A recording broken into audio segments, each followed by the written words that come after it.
Buenos días. Bienvenidos a este simposio satélite Pfizer Admiral, en las que vamos a desarrollar el tema del papel de los SERM en el tratamiento de la osteoporosis. Vamos a contar con unas personas que son de sobra conocidas por su prestigio, su investigación, su participación en SEIOM, de modo que la presentación quizá no va a ser muy necesaria. Vamos a tener al doctor Jesús González Macías, que viene de Cantabria, al doctor Josep Blanch, de Barcelona, Joaquín Calaf, también de Barcelona, y José Ramón Cairo, de La Coruña. Lo que vamos a desarrollar durante este simposio va a ser la presentación de una serie de casos clínicos en los que vamos a buscar cuál puede ser el perfil terapéutico de estos pacientes y la posibilidad de utilizar SERM en ellos, de modo que discutamos sobre el tipo de paciente que puede interesar para este tipo de tratamiento. Vamos a ir presentando los casos y al final tendremos una discusión con la participación, que espero que sea importante, de vosotros, de la audiencia. Para ello disponemos de 3 micrófonos. Este año no tenemos el micrófono para irlo pasando, por lo que os ruego que aquellos que queráis tomar la palabra os acerquéis a los micrófonos. Hay 2 delante y 1 atrás, para facilitaros que lleguéis a ello. Y si os parece, pues vamos a ir comenzando, porque vamos con algunos minutos de retraso. En primer lugar, el doctor González Macías. ¿El doctor Calaf? Bueno, pues doctor Calaf, podemos empezar.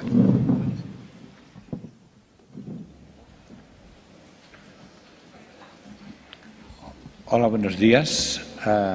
Muchas gracias por la presentación.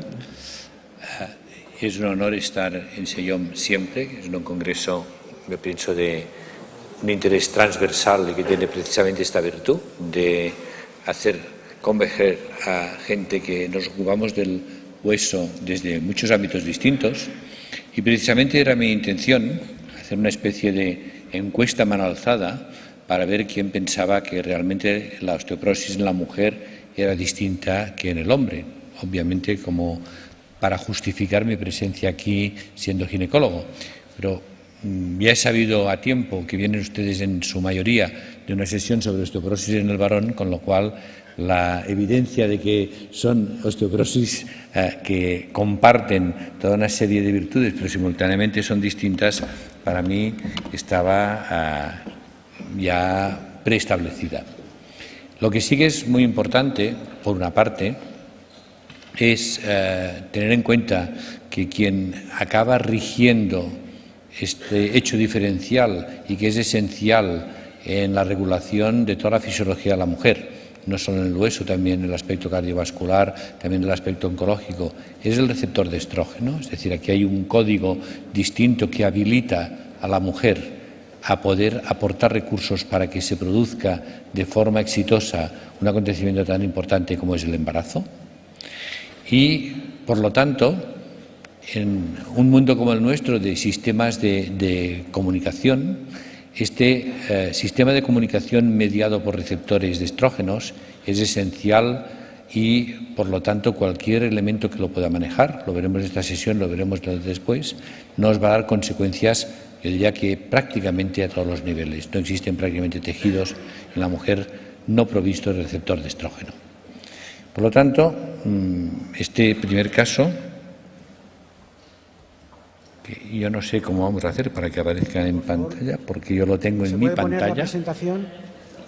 Ya está, perfecto. Bien, pues va a tener toda una serie de características que van a girar precisamente alrededor de la importancia de este control del receptor estrogénico. Bien, se trata de una paciente que vemos a los 52 años y que viene a una revisión ginecológica y tuvo su primera menstruación a los 11 años con un ritmo menstrual que era irregular y que presentaba periodos de amenorrea. Estuvo diagnosticado de ovarios poliquísticos y posteriormente también de miomas uterinos. Cuando se quiso embarazar, a pesar de que presentaba estos ciclos irregulares, necesitó un tratamiento específico de inducción de ovulación. En el embarazo presentó una diabetes de la gestación. Nació un varón sano a las 39 semanas con un fórceps y casi uno puede entenderlo porque este varón pesó, a pesar de que hizo su control durante el embarazo y sus dietas, 4 kilos y 100 gramos.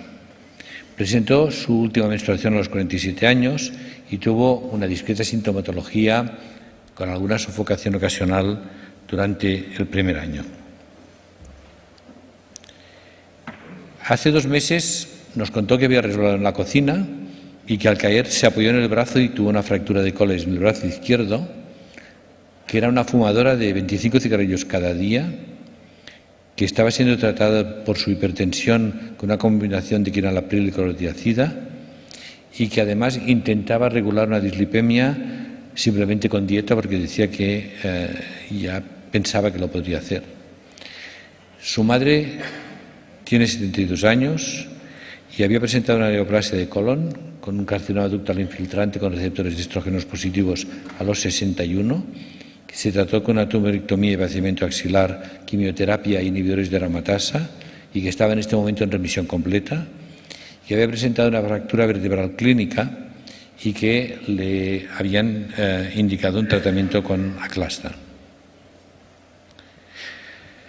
Como información complementaria tenemos que en la densitometría vemos una osteoporosis en columna y una osteopenia en fémur.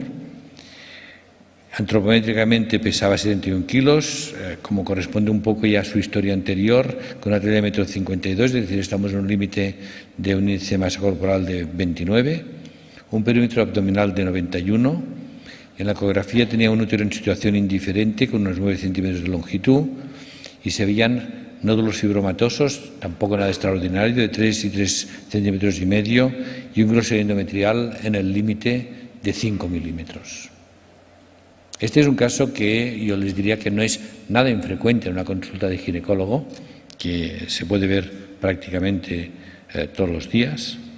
Y yo pienso que para la discusión tendríamos que tener como relevantes toda una serie de elementos como pueden ser la influencia del síndrome de ovarios poliquísticos sobre la densidad mineral ósea, y ya que vienen ustedes también de una sesión sobre osteoporosis en el varón, recordar que en el síndrome de ovarios poliquísticos hay un hiperandrogenismo y por lo tanto aquí hay la posibilidad que lo que no hacen los estrógenos lo hagan los andrógenos, y esto lo podemos discutir después.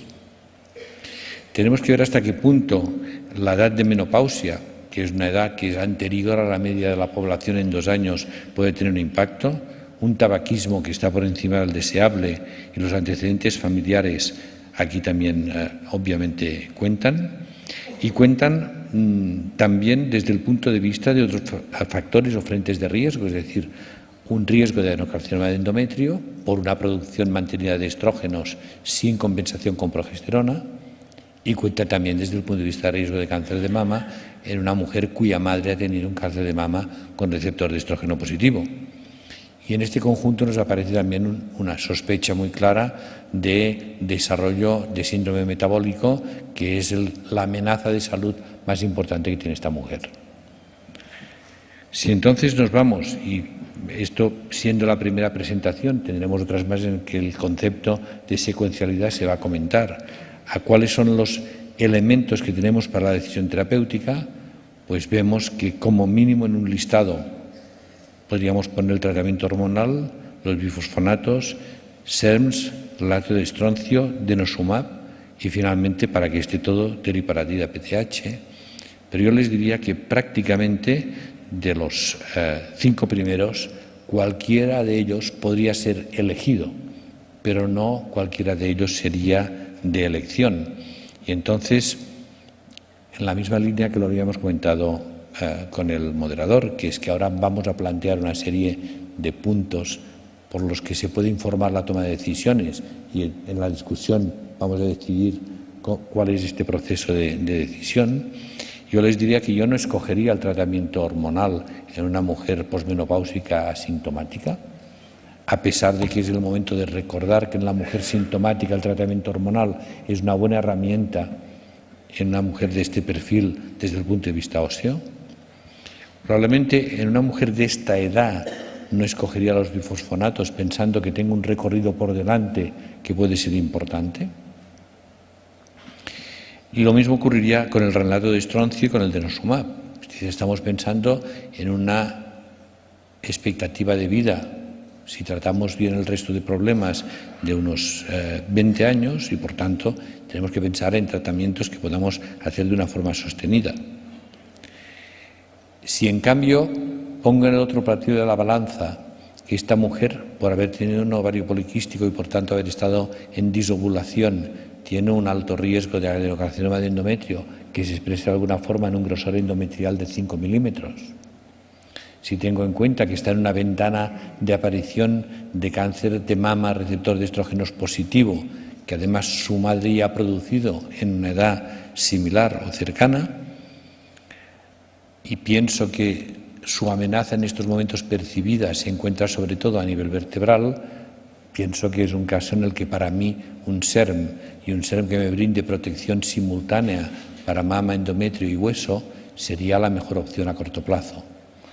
Una opción que me permite tener un recorrido largo siendo una mujer joven que tiene este problema, una opción que me da ventajas complementarias a la protección simple del hueso y que en estos momentos no tiene amenazas perceptibles.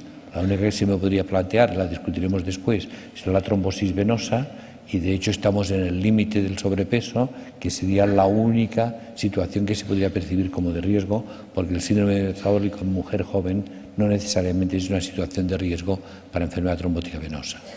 Por lo tanto, teniendo en cuenta que de alguna forma nos tenemos que mojar un poco de cara a la discusión, yo diría que en este contexto mi primera lección para esta mujer que aparece en la consulta ginecológica sería la recomendación de un SERM protector simultáneamente de hueso y de enfermedades hormonodependientes neoplásicas como son la mama y el endometrio.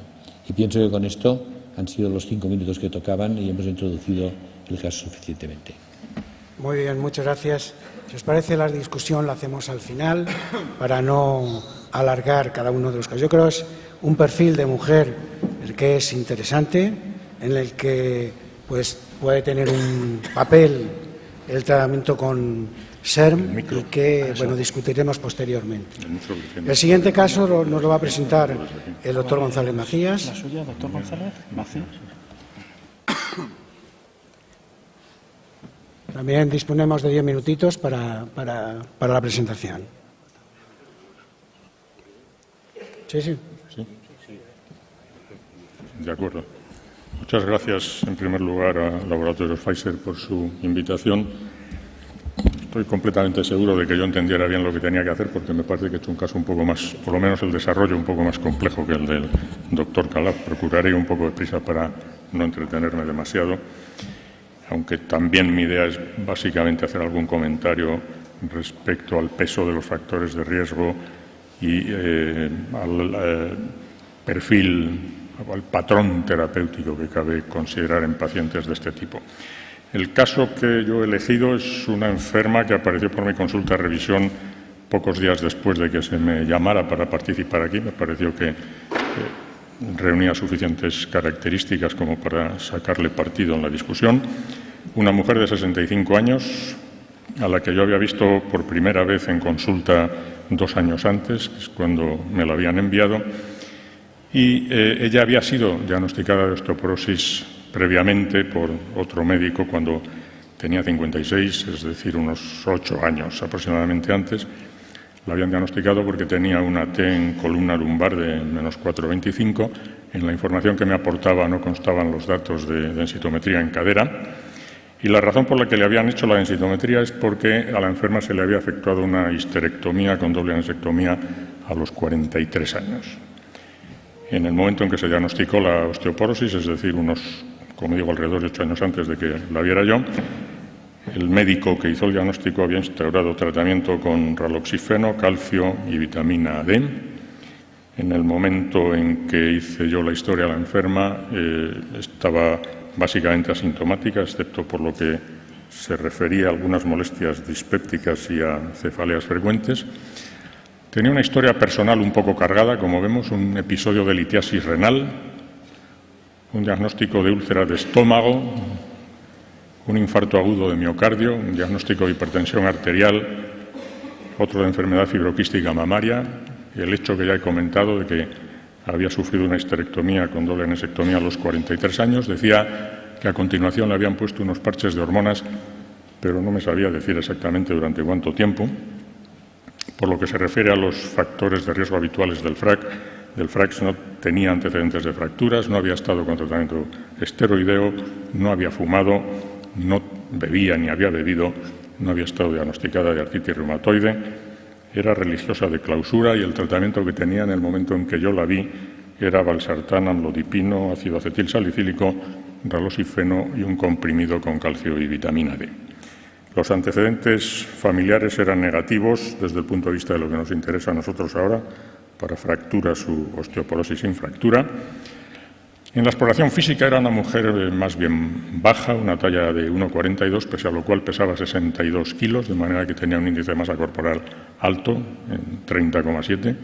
No tenía cifosis, no tenía dolor a la percusión de columna, y el espacio entre las costillas y los ilíacos estaba conservado, básicamente. En las pruebas complementarias generales prácticamente todo era normal, hemograma y velocidad, bioquímica general y de manera más específica, calcemia, cifra de fosfatasas alcalinas, filtrado glomerular. La TSH era normal, el proteinograma era normal, el elemental y sedimento de orina era normal, la radiografía de tórax también lo era. Y por lo que se refiere a las pruebas más específicas dentro del metabolismo del calcio, la calciuria era normal, 2 muestras de 24 horas de 2 días consecutivos, en una 130, en la otra 190 miligramos 24 horas, el índice de miligramo de calcio, miligramo de creatinina 0,15 y 0,16, absolutamente normales, una PTH dentro de los límites de la normalidad, valores tirando altos, pero dentro de la normalidad para los valores de referencia en ese momento teníamos en el hospital. La cifra 25H un poquito justa, 17 nanogramos mililitro. Los marcadores del recambio óseo estaban en la mitad, cifras inferiores a la mitad de los valores normales de premenopausia. En la radiografía de columna no había deformidades vertebrales. En la densitometría que le hice yo tenía una DMO en cadera lumbar con una T de -4,3, en cuello de fémur de -2,5, en cadera total de -1,9. Hice una ecografía abdominal por el episodio que había referido de litiasis renal, puesto que en el manejo de los pacientes con trastornos del calcio obviamente conviene saber si existen cálculos. No reveló la existencia de litiasis. Parecía claro que la enferma tenía una osteoporosis por menopausia precoz quirúrgica. No se caracterizaba esa osteoporosis porque no tenía fracturas, no se había complicado todavía con fracturas y tenía una afectación densitométrica que básicamente, principalmente afectaba o se refería a la columna vertebral. Mi conducta terapéutica en aquel momento, cuando vi a la enferma hace 2 años, fue mantener el tratamiento con raloxifeno. Suprimí el comprimido de calcio y vitamina D y recomendé a la paciente que hiciera una ingesta rica en calcio dietético, fundamentalmente lácteos desnatados, obviamente para evitar el colesterol, y añadí, puesto que al quitar el comprimido de calcio y vitamina D había quitado la vitamina D, añadí hidroferol mensual, con lo cual en un control posterior los niveles de 25HD fueron normales. Entonces, como hemos visto, se trata, y tal vez decía yo al principio, ahora no me acuerdo muy bien, de hacer comentarios respecto a factores de riesgo y algún factor terapéutico, algún aspecto terapéutico. Quería empezar con los factores de riesgo y quería empezar con una diapositiva que aporta, creo, un dato interesante, que es el de que hay una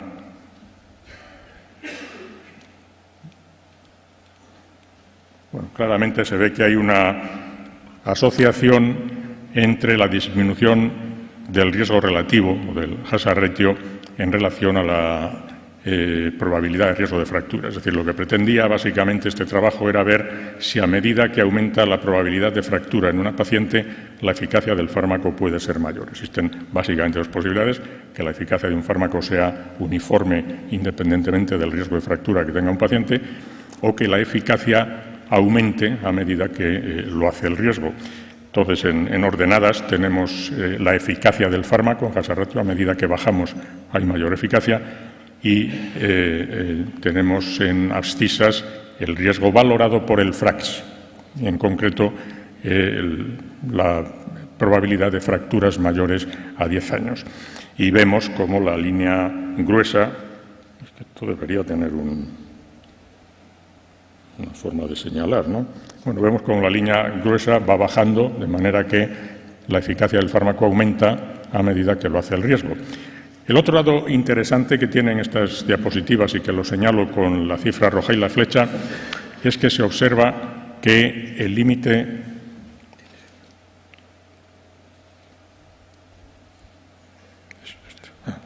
claro, como pasa siempre, lo estaba haciendo al revés. Vemos con la cifra roja que el límite superior del intervalo de confianza al 95% cruza la unidad en el 7% para las fracturas vertebrales y en el 16% para las fracturas clínicas, lo que quiere decir que a partir de esos valores de riesgo el fármaco es significativamente efectivo. Sobre la importancia del FRAX y su utilidad voy a volver después al aplicar el FRAX a esta enferma. Antes quiero aprovechar con cierta rapidez los factores de riesgo que presentaba para hacer algún comentario. Era una enferma que tenía una menopausia precoz, y no solo tenía una menopausia precoz, sino quirúrgica, y es sabido que el hecho de que la menopausia precoz se deba a la extirpación de los ovarios supone una depleción más intensa de estrógenos y, por lo tanto, un mayor riesgo de osteoporosis. Sería interesante, y tal vez en este sentido el doctor Calaf luego pueda aportarnos algo, saber en qué medida merece la pena mantener un tratamiento hormonal posterior en estas mujeres y durante cuánto tiempo. Yo no voy a entretenerme ahora, creo que puede ser motivo de comentario posterior. Es interesante, me parecía, señalar el hecho de que la enferma contaba una historia de litiasis renal. Aproximadamente la mitad de las litiasis renales son hipercalciúricas, y un porcentaje alto de las hipercalciurias, hay quien dice que alrededor de un 30%, se acompañan de disminución de la masa ósea, de manera que eso era un riesgo potencial en la enferma. Y afortunadamente comprobamos en el estudio de la calciuria que ella no tenía calciuria, por tanto esto, en este caso particular, este fenómeno no constituía un factor de riesgo para la paciente. Tenía un antecedente también de úlcera de estómago, por el cual con seguridad habría recibido inhibidores de la bomba de protones, y sabemos que constituyen otro factor de riesgo para osteoporosis. En este momento no los estaba tomando, pero es de suponer que si además tenía molestias dispépticas, como he dicho, haya estado tomándolo a temporadas, otro factor de riesgo más. Por lo tanto, tenía una hipovitaminosis de ligera, pero estaba por debajo de 20 y desde luego bastante lejos de 30. En este sentido, llama la atención que la tuviera pese a que estaba con suplementos de calcio y vitamina D, y no sé hasta qué punto puede haber influido en ello los hábitos de vida. Ya he dicho que era una religiosa de clausura, y tanto la forma de vestir como su manera de vivir puede que suponga una menor exposición solar. Finalmente, un dato que puede, más que ser factor de riesgo, un factor protector. El hecho de que tenía un índice de masa corporal muy alto, de 30, que en principio es un factor protector, al menos frente a la masa ósea. Podría ser discutible, si alguien quiere luego entramos en eso, si es o no protector frente a las fracturas, pero sí que la masa ósea aumenta con el peso, salvo, como dicen algunos autores, que corrijamos por el índice de masa corporal, en cuyo caso, naturalmente, anulamos el factor que condiciona el aumento de masa ósea, y en ese caso no se dice, claro, que la masa ósea aumenta con el peso, pero cuando hay autores que dicen esto, que la masa ósea no aumenta con el peso, lo hacen después de haber corregido por el índice de masa corporal, con lo cual eliminan el factor que aumenta el peso. En la práctica, el aumento de peso aumenta la masa ósea. Otra cuestión que puede entrar a debatirse es si ello forma parte de un síndrome metabólico, como indicaba antes el doctor Calaf, con una cierta intolerancia a la glucosa y la posibilidad que eso puede tener de que haya trastornos de la glicosilación de las proteínas del hueso y un deterioro de su calidad. Con esto quiero volver entonces al FRAX. Hemos visto que varios de los factores de riesgo que tenía la paciente no son los que tiene en cuenta el FRAX. Prácticamente solo había un factor de riesgo, que es la menopausia precoz, y que en el FRAX cuenta dentro del capítulo de osteoporosis secundarias, y sí tenía en cambio un factor protector, que era la masa ósea. De hecho, el índice de masa corporal era un índice de masa corporal que debería haberla preservado la masa ósea, y el hecho de que se nos haya preservado me hace pensar que no la dieron hormonas después de la extirpación de los ovarios durante mucho tiempo. Si aplicamos el FRAX español a esta paciente, me queda un minuto. Si aplicamos el FRAX español, vemos que las cifras de riesgo de fractura osteoporótica mayor son de 3,8 y la de fractura de cadera de 1,2. Pero el FRAX español es de poca utilidad, lamentablemente, en nuestro país, precisamente porque, como es sabido, y también si acaso se comenta después, infraestima en aproximadamente un 50% las fracturas mayores y en las mujeres de riesgo bajo algo parecido respecto a la fractura de cadera. Si aplicamos el FRAX británico, observamos que tiene unas cifras más lógicas. No me voy a entretener en ellas porque lo que voy a decir simplemente es que como el FRAX británico aporta además la posibilidad de saber si debemos o no tratar a la enferma, vemos que de acuerdo con el FRAX británico hubiera estado en los límites la indicación terapéutica. Y si aplicamos el americano, que da unas cifras de riesgo relativamente parecidas a las británicas, un poquito más alto, en principio, si aplicamos el criterio de la ANOC de tratar solo por encima de 20% de riesgo de fractura mayor o de 3 de fractura de cadera, no habría que haberla tratado, pero eso sería una mala aplicación del FRAX americano, porque el FRAX americano dice que solo se debe aplicar cuando la enferma tiene osteopenia. Si la enferma tiene osteoporosis o tiene fractura vertebral, a la enferma se le debe tratar directamente. De manera que,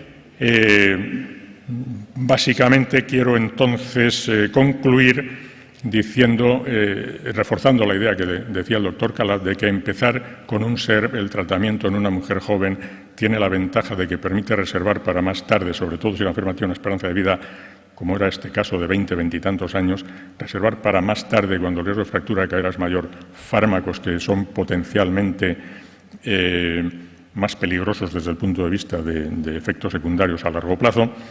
Y en ese sentido, el concepto de terapia secuencial, empezando con un fármaco de este tipo y continuando más tarde con un fármaco de los otros, puede tener interés. Puesto que he hablado y mezclado los SERM, quiero concluir con esta diapositiva en la que señalo que creo que existe un efecto clase entre los SERM, que se pone particularmente de manifiesto en la mitad de la izquierda, en la que vemos, es el estudio pivotal del bacedoxifeno, vemos que respecto a la fractura vertebral, el raloxifeno y el bacedoxifeno tienen un efecto similar, pero la diapositiva señala también que aunque haya un efecto clase, que indica que los diversos fármacos tienen un efecto similar, eso no quiere decir que tengan todos el mismo efecto. Y hay diferencias dentro del efecto clase, como se señala, por ejemplo, en el hecho de que, por lo que se refiere a las fracturas no vertebrales, en un estudio post-hoc referido a fracturas a mujeres de alto riesgo, se observa que el bacedoxifeno tiene un efecto favorecedor en la reducción de riesgo de fractura respecto al raloxifeno. Muchas gracias. Muy bien, gracias. A continuación, el doctor Blanch nos presentará su caso.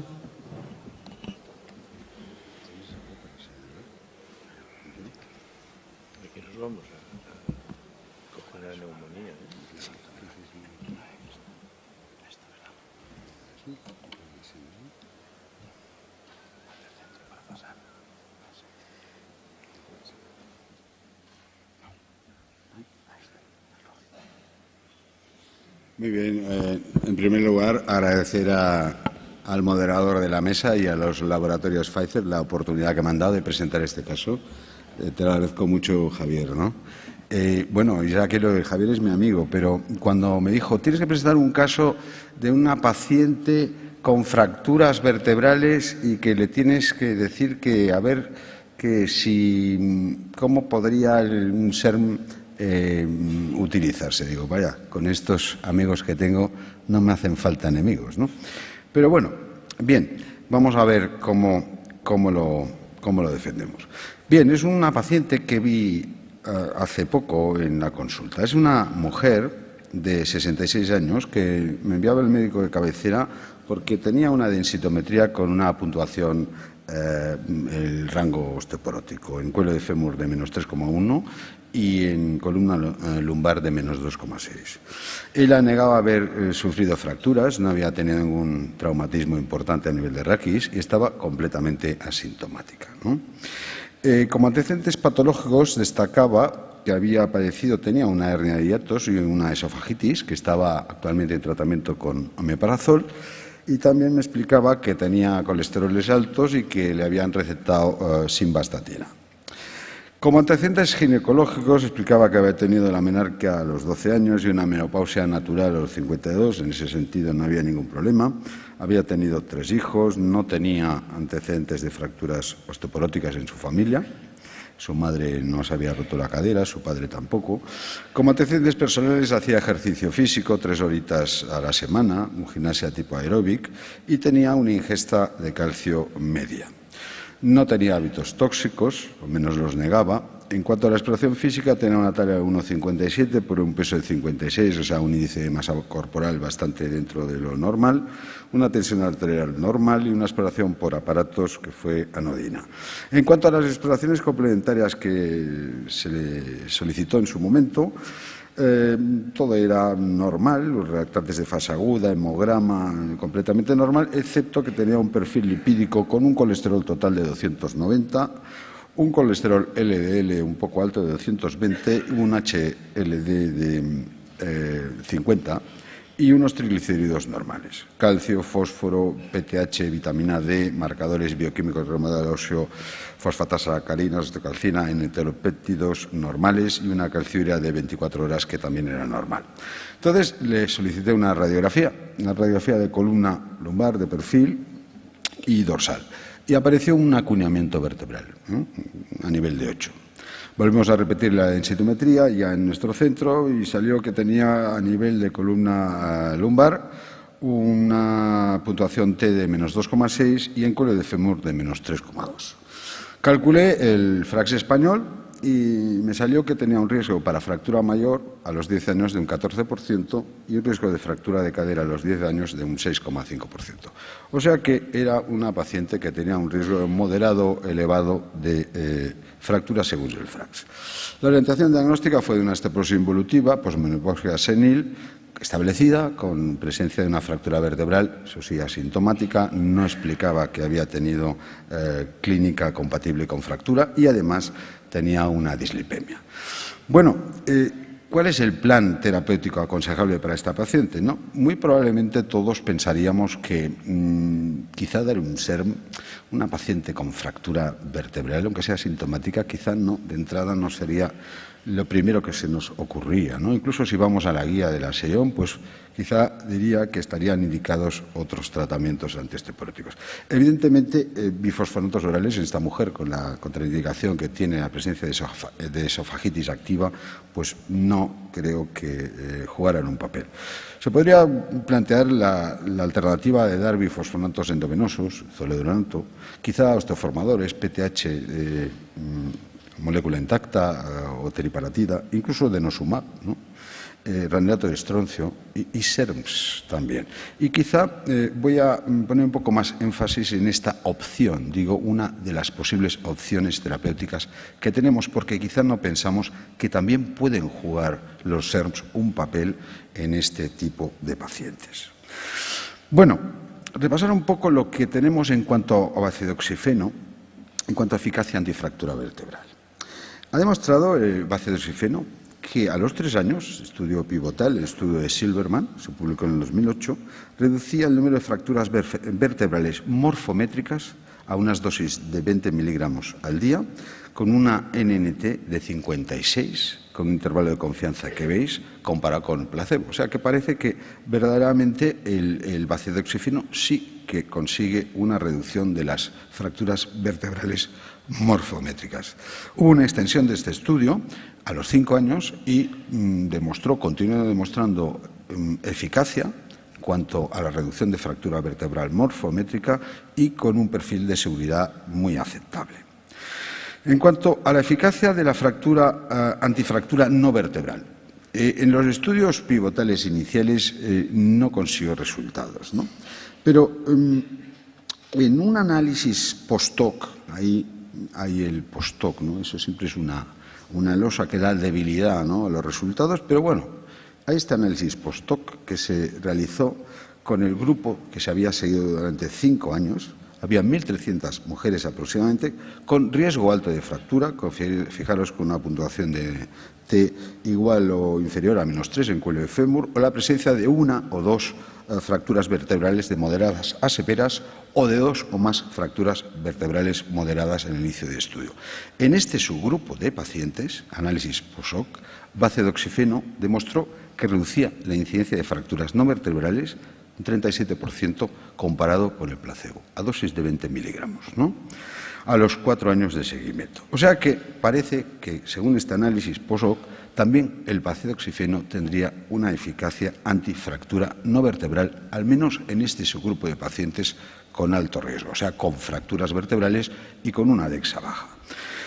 En global, el análisis de los datos globales de bacedoxifeno, en global y haciendo un metaanálisis, una agrupación de todos los ensayos clínicos, demostró que reducía un 39% de las fracturas vertebrales morfométricas.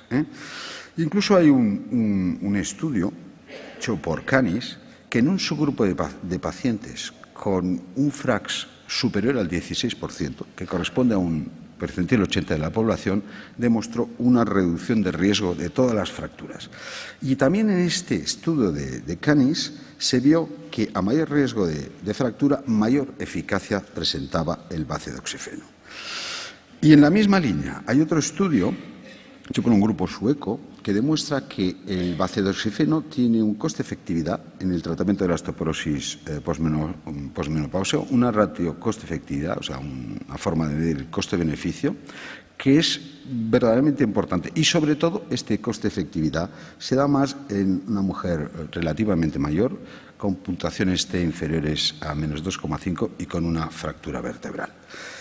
Entonces, un plus que tiene el bacedoxifeno es que el bacedoxifeno también tiene un efecto beneficioso sobre el perfil lipídico. Recordad que esta mujer tenía una dislipemia.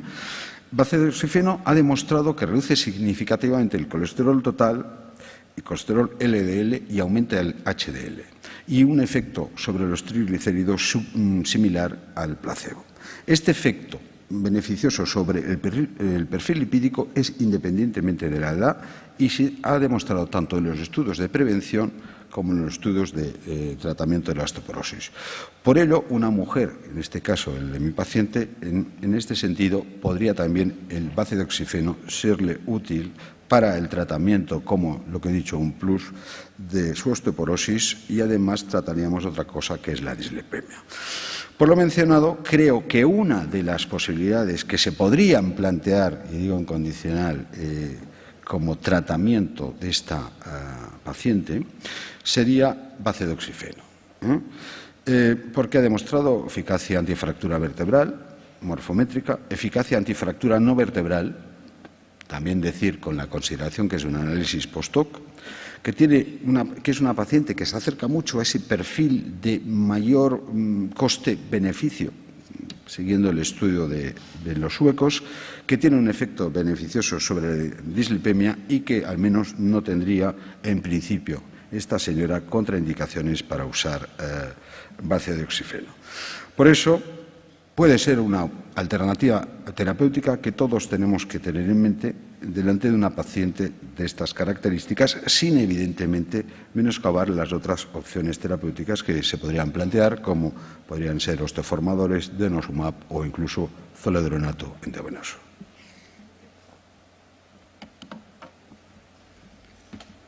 Muchas gracias.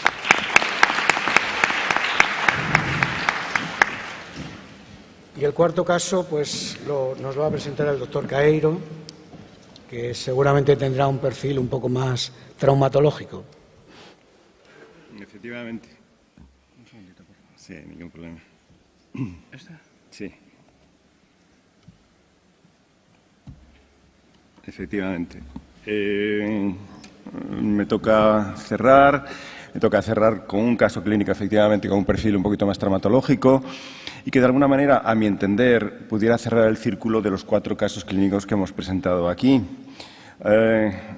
Obviamente, agradecer a la compañía Pfizer la oportunidad de estar aquí y a Javier, como coordinador de la mesa, el poder presentaros este caso clínico. Caso clínico que es cuando lo recibimos en nuestro servicio, es una mujer de 75 años con una insuficiencia vascular cerebral, con una dislipemia, tratamiento con artovastatina, una poliartrosis que precisó, bueno, de esos tratamientos que tenéis ahí y de una protección con omeprazol para esos tratamientos antiinflamatorios no esteroideos durante largo tiempo, una prótesis de rodilla bilateral, un síndrome de Wolff-Parkinson-White que precisó una ablación por radiofrecuencia o como una vía alternativa femoral que tenéis también en alguna de las radiografías, la podéis distinguir, y una alergia al mitamizol. La paciente, cuando llegó a nosotros, estaba previamente diagnosticada de osteoporosis desde los 64 años. Recuerdo que cuando la recibimos tenía 65, es decir, 11 años después del diagnóstico. Y se diagnosticó 12 años después de su menopausia, es decir, había tenido la menopausia pues, con 52 años.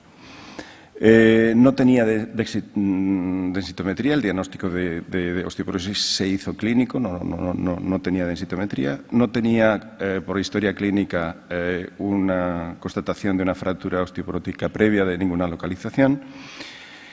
Con un FRAX estimado que hicimos en el momento de la revisión en la consulta de osteoporosis y fractura osteoporótica para el momento en el que se inició el tratamiento, pues tan bajito como el que tenéis ahí, 2,805. Y a pesar de eso, en su momento, y por su médico, se instauró un tratamiento con aminobifosfonatos, en concreto alendronato, durante 6 años y después ivandronato durante 4 años, es decir, 10 años de tratamiento con antirresortivos potentes.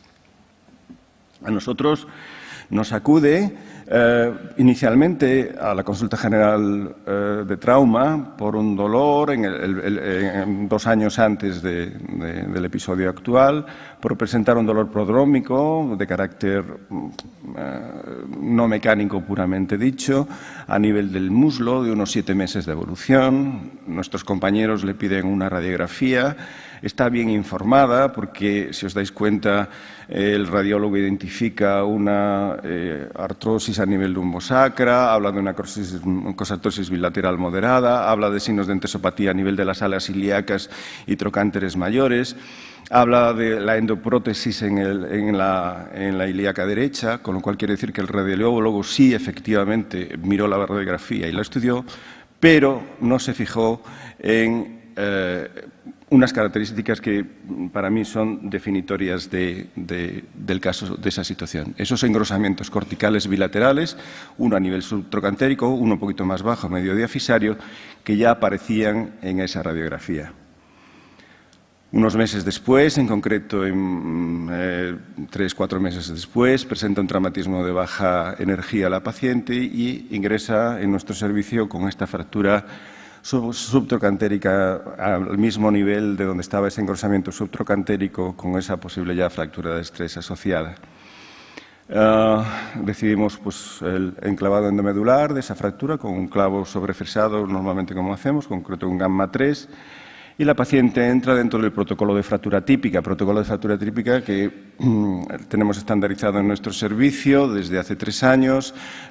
Está publicado en la Revista Española de Trauma, por si queréis ojearlo en algún momento. Aquí le tenéis. Básicamente, para ese protocolo de fractura típica, nosotros hacemos un estudio del metabolismo calcio-fósforo, de la vitamina D. Tenéis ahí más o menos los datos. Os puede llamar la atención que la vitamina D estaba en 60 nanogramos por mililitro y es interesante que este dato es realizado después de la cirugía y después de que por protocolo a los pacientes con fractura por fragilidad en general le administramos vitamina D ya con el paciente ingresado. La DEXA, que se le hicimos también en el postoperatorio, pues demostraba pues, ese T-score que tenéis ahí para esa concentración en gramos centímetros cuadrados, esa concentración mineral ósea, indicando que los bifosfonatos durante esos 10 años hicieron su trabajo y teníamos pues, bueno, una buena masa ósea. Le hicimos una gammagrafía que obviamente captaba a nivel de la zona de la fractura, sin embargo no nos captaba a nivel del fémur contralateral, para nosotros indicativo del riesgo de fractura atípica, de alto riesgo de fractura típica, y sobre todo en la resonancia de control, también que la tenemos dentro del protocolo, no aparecía edema, y al no aparecer edema consideramos que aunque hay esa radiación periostal o perióstica, más que periostal, perióstica del fémur contralateral, al no tener edema no hay criterio criterios evidentes de fractura de estrés asociada, por lo tanto no precisa enclavado profiláctico y podemos continuar a tratamiento conservador con protección de carga. La evolución clínica de la paciente fue satisfactoria, lo que pasa que desde el punto de vista de la consolidación de la fractura, pues nos hizo, como todas estas fracturas atípicas, un retardo de la consolidación.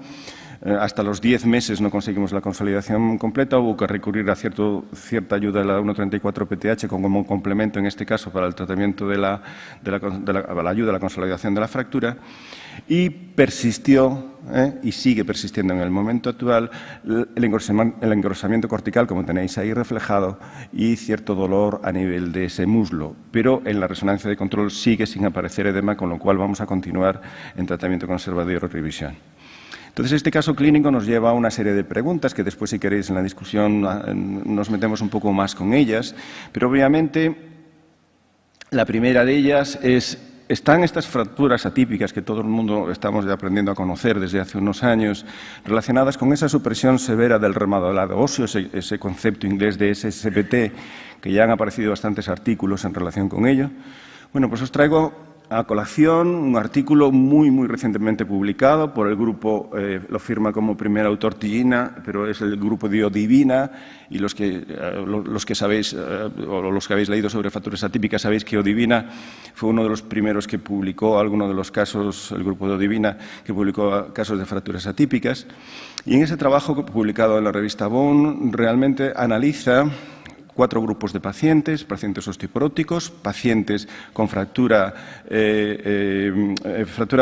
pacientes de la misma edad, pareados por edad, pacientes más jóvenes y pacientes con fractura típica. Y analiza, toma biopsias de hueso de todos esos pacientes y analiza el módulo de Young, la resistencia total del hueso, el módulo de compresión y una más, que no recuerdo. Pero básicamente lo que viene a demostrar es que efectivamente en los huesos que están con ese remodelado óseo suprimido, el módulo de elasticidad, el módulo de Young, está claramente desplazado hacia la derecha con respecto al hueso más joven o al hueso osteoporótico, y la resistencia total del hueso está mayor, diciéndonos básicamente que es un hueso más duro pero más quebradizo. Por lo tanto, ese hueso con un remodelado super suprimido puede indicar la posibilidad de generar fracturas de estrés. Y a partir de esas fracturas de estrés, generar fracturas atípicas como las que tenéis ahí. La segunda pregunta que a todos nos preocupa es qué tiempos de exposición de bisfosfonatos pueden inducir esta patología.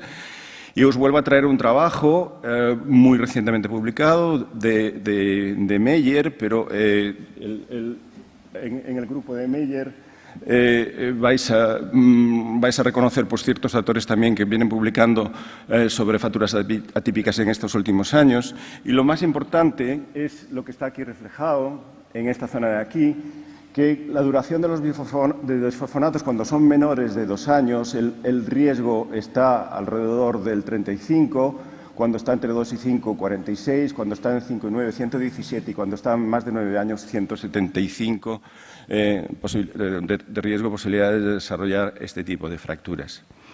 Y la tercera pregunta: ¿el riesgo de desarrollo desbalancea el efecto protectivo de los aminobisfosfonatos? Es decir, por el hecho de tener riesgo de aparecer fracturas atípicas, ¿hemos de dejarle a darnos a nuestros pacientes cuando estén indicados los aminobisfosfonatos? Pues os vuelvo a traer otro artículo, en este caso de Bo Abrahamsen, que también tiene publicados varios artículos a este respecto, y hace, yo creo que en este Journal Bone Mineral Research, un comentario muy interesante de un par de trabajos de Feldstein, y viene a decir que, obviamente no, a día de hoy, él fue muy crítico en su momento, defendió mucho la posibilidad de que los bisfosfonatos no produjeran fracturas atípicas, reconoce que es ahora un factor de riesgo, pero teniéndolo considerado como factor de riesgo, reconoce un umbral muy amplio para estos fármacos para el tratamiento protectivo de la fractura osteoporótica clásica frente a la fractura osteoporótica atípica. Y por último, la siguiente pregunta, obviamente, es decir, tenemos... Sí, hemos acabado. La sobresupresión del remodelado puede producir fracturas atípicas, sobre todo cuando es un tratamiento prolongado.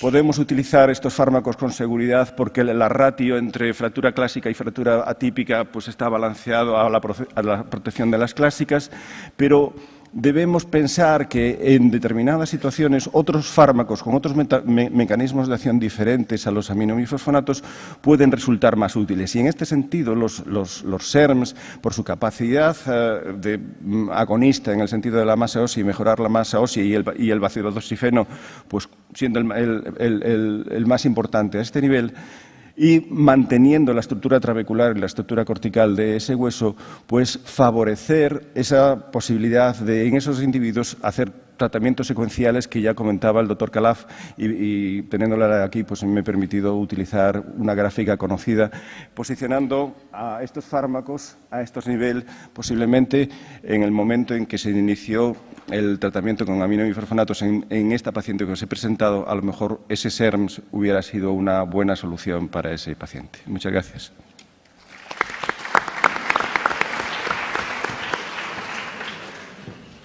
Muy bien, muchas gracias a los 4 ponentes por la brillantez de la exposición, por haberse ajustado al tiempo perfectamente y por la selección de casos que nos ha ofrecido un espectro amplio que además seleccionado de lo que es la realidad de la consulta. Y lo que sí que nos muestran estos casos es que evidentemente los SERM lo reconocen todas las guías que tienen un papel de uso en el tratamiento de la mujer con riesgo de fractura vertebral joven y que es eficaz en este perfil de pacientes, pero que además pueden tener un plus en aquellos grupos de pacientes en los que tienen factores de riesgo como problemas de riesgo cardiovascular o problemas de riesgo de cáncer de mama, y que además el bacilodosifeno pues nos ofrece la posibilidad de que en un grupo seleccionado de pacientes de mayor riesgo puede tener una eficacia en la prevención de fracturas no vertebrales. Y dicho este resumen, así que he cogido, según se han ido presentando los casos, pues es el momento de la discusión. Tenemos 5 minutitos para ajustarnos al tiempo, ya vamos un poquito atrasados, pero podemos disponer de 5 minutos. Así que os invito a que os acerquéis a los micrófonos, a los 2 de aquí delante o al de atrás, para que planteéis las preguntas. Adelante, José Antonio.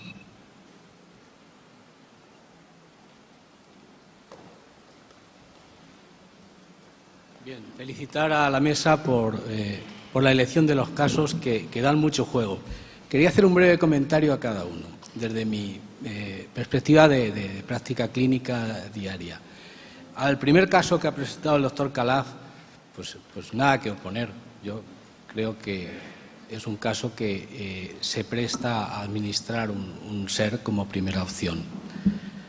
Dicho sea de paso, pues yo en mujeres entre 55 y 65 años con osteoporosis, lo primero que me planteo es si necesitan o no tratamiento. Y si creo que necesitan tratamiento, la primera opción, si no hay contraindicaciones, que vengo practicando desde hace mucho, es un SER. El segundo caso, el doctor González Macías, pues efectivamente lleva ya 9 años con un SER, con raloxifeno, y dice bien que la densidad mineral ósea ha mejorado. Yo creo que está igual, sí, pero es indicativo de mejora, porque si no hubiera tenido el tratamiento hubiera empeorado probablemente.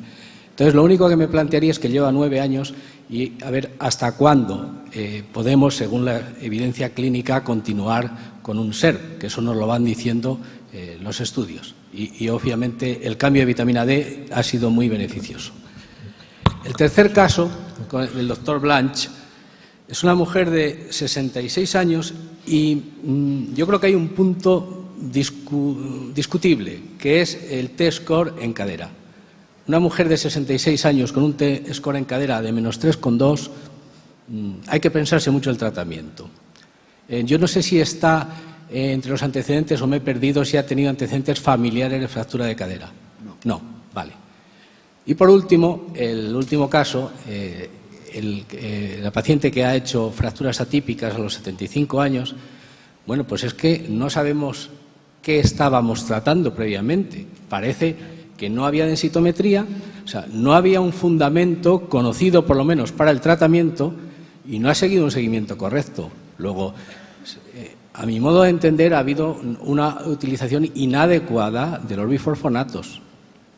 Y bueno, pues espero sus comentarios.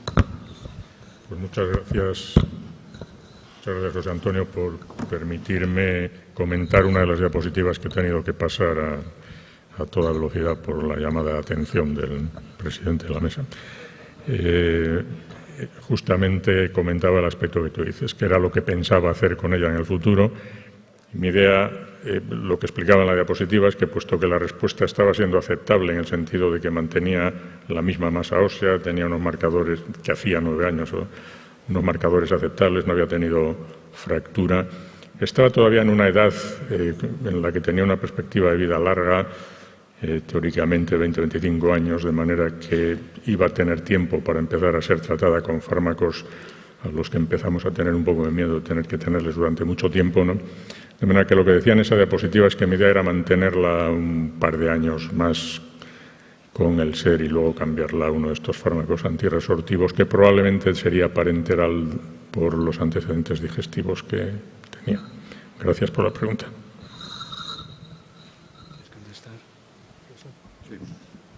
Bueno, gracias por el comentario. Evidentemente que es un caso en el cual la indicación de base de oxígeno como primera elección es francamente discutible, ¿no? Yo nunca lo he propuesto así. He dicho que es una de las posibilidades que nos podríamos plantear, ¿no? Quizás es una mujer con una fractura asintomática, pero con una fractura, ya sabéis todos lo importante que es como factor de riesgo para la presentación de nuevas fracturas, una fractura vertebral asintomática sin antecedentes familiares de fractura, que tiene una DEXA, pues bueno, relativamente bajita, ¿no?, a nivel de cadera. Entonces, dentro de las posibles opciones terapéuticas, una de las opciones terapéuticas que se tiene que contemplar o que se puede contemplar puede ser el base de oxígeno. Ese yo creo que es el mensaje, ¿no? No como quizá primera de elección, pero sí dentro de los tratamientos posiblemente no de elección, sino de los tratamientos a los cuales puedes elegir. Simplemente esto. Pues yo, al igual que el resto de mis compañeros de mesa, te agradezco mucho el comentario y no puedo estar más de acuerdo contigo que con lo que has comentado. Es una utilización absolutamente inadecuada de los aminobifosfonatos y en ese sentido elegí el caso clínico por ello. La paciente no fue diagnosticada correctamente de osteoporosis, no tenía factores de riesgo clínicos ni un FRAS que justificara su introducción, pero a pesar de ello fue introducido. Y eso no es un caso, ni dos, ni tres. Es el 90% de los casos de fracturas atípicas que tenemos ingresadas en nuestro servicio, que hemos ingresado en el periodo 2005-2012 en nuestro servicio. Con lo cual nos da a entender que es una punta de un iceberg que no sabemos la dimensión que está por detrás. Y no porque los fármacos, los aminobifosfonatos, y en concreto el alendronato, no sea un excelente fármaco que ha evitado un montón de fracturas osteoporóticas típicas, sino porque muchísimas veces la formación en diagnóstico y opciones terapéuticas de los médicos que han sido los encargados de iniciar ese tipo de tratamientos era deficitaria o ha sido incorrecta. Eso yo creo que es lo que tenemos que plantearnos y posiblemente la sociedad española en este sentido tenga mucho que decir con digamos, iniciativas destinadas a este fin. Sí, doctor Esteban Jodar. Solo un comentario y que me gustaría saber la opinión de todos los que están en la mesa y una pequeña puntualización en relación al primer caso, porque me parecía que una mujer joven, algo más joven, que tiene un perfil más atractivo, me ha parecido que se fumaba más de un paquete al día. Imagino que la quitaremos del tabaco lo primero, porque si no, el riesgo de trombosis venosa profunda a lo mejor era un poco... Pero todo esto que estamos diciendo probablemente está muy influenciado por todo lo que hemos leído, la guía NICE, sobre SERMs y su recomendación, su ubicación en el campo del tratamiento de la osteoporosis. Me gustaría saber qué piensan la mesa si, en vez de base de oxígeno, estuviera hablando de la sofosifeno, con los resultados que ha demostrado en ensayos clínicos.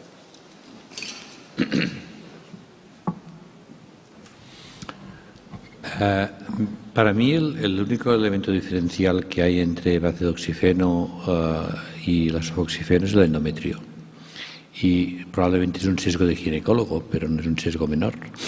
La ventaja que tiene base de oxígeno es que ha demostrado, yo diría que en un modelo muy elegante en animal de investigación, pero también en humano, directamente, la capacidad de antagonizar el efecto inductor de hiperplasia por parte de los estrógenos. Con lo cual, la primera paciente, que es una paciente a riesgo de hiperplasia de endometrio, porque es una paciente obesa con un poliquístico, y cuando miras hiperplasia de endometrio, que hay que decir bien que si acaba en endocarcinoma son grados 1, estadio 1, pero a nadie le gusta tener un endometrio, esa capacidad de antagonizar estrógeno para mí es la única ventaja competitiva con LASO. Para mí LASO era un buen SERM, probablemente tenía datos y era excelente también en mama, lo cual es este complemento. La ventaja del SERM en general para mí es este efecto multitarea. De la misma manera que hay receptor de estrógenos en todas partes, tenemos tarea positiva diferenciada en muchas partes, y aquí era una ventaja que se ponía bien de manifiesto, pero esta pata del endometrio para mí es clave, y lo será más el día que nos faculte, que será cercano, a poder combinar estrógenos conjugados con un SERM para tratar a la mujer más joven que además sea sintomática. Por lo tanto, yo pienso que, respondiendo a tu pregunta, si LASO tuviera una buena cobertura de endometrio, y no te diré que no está en el mercado solo por esto, pero que hay evidencias que al menos en efectos uterinos sería más proestrogénico que antiestrogénico, sería probablemente el competidor directo de Bacedo. No sé si esto responde a tu pregunta. Muy bien. Bueno, pues somos esclavos del tiempo y tenemos que... Muy cortita. Yo quería saber la impresión de la mesa, o si tenéis alguna información sobre el uso del Bazodi o de los SERMs que se usan como antirresortivos en las pacientes con osteoporosis secundarias al tratamiento con inhibidores de la aromatasa en el cáncer de mama. Porque me extraña un poquito en las guías, en la mayoría de las guías viene siempre primero, ¿no?, en algunas incluso preventivo, el tratamiento con bifosfonatos. Me gustaría saber si sabéis algún ensayo que esté en relación con eso, o por qué, porque conceptualmente no, incluso tendría que ser.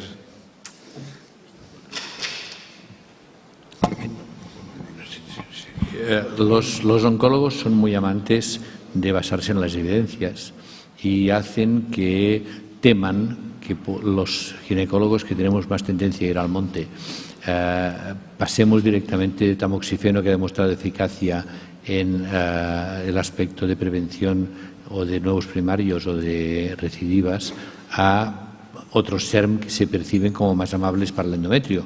Lo que he dicho de bueno para tamoxifeno es de malo para tamoxifeno en el endometrio, y todos lo sabemos.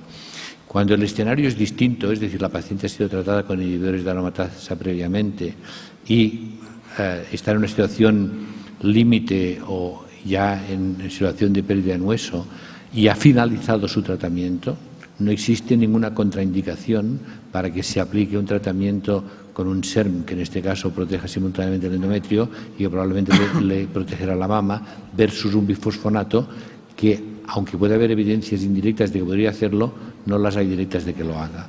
Por lo tanto, yo diría que no hay ninguna contraindicación para proteger de la fractura y tratar el hueso de la mujer pretratada con inhibidor de aromatasa una vez ha finalizado su tratamiento oncológico. ¿Pero tú crees que aportaría más que el bifosfonato o no? ¿No sería más lógico? Sí, a ver, el bifosfonato yo lo percibiría como única posibilidad en caso de que no fuera una finalización de remisión completa, sino que hubiera enfermedad metastásica en el hueso, y sería un bifosfonato muy concreto por una vía muy concreta. Claro. Pero si no fuera esto, para mí aporta una protección adicional, que no ha demostrado tamoxifeno en los estudios de extensión de 10 años, pero que en cualquier caso no es la misma molécula y por tanto también se ha visto que las resistencias pueden ceder. Muy bien, gracias. Bueno, tenemos ya que cerrar aquí. Muchas gracias a los ponentes y muchas gracias a vosotros por haber estado en este simposio. Muchas gracias.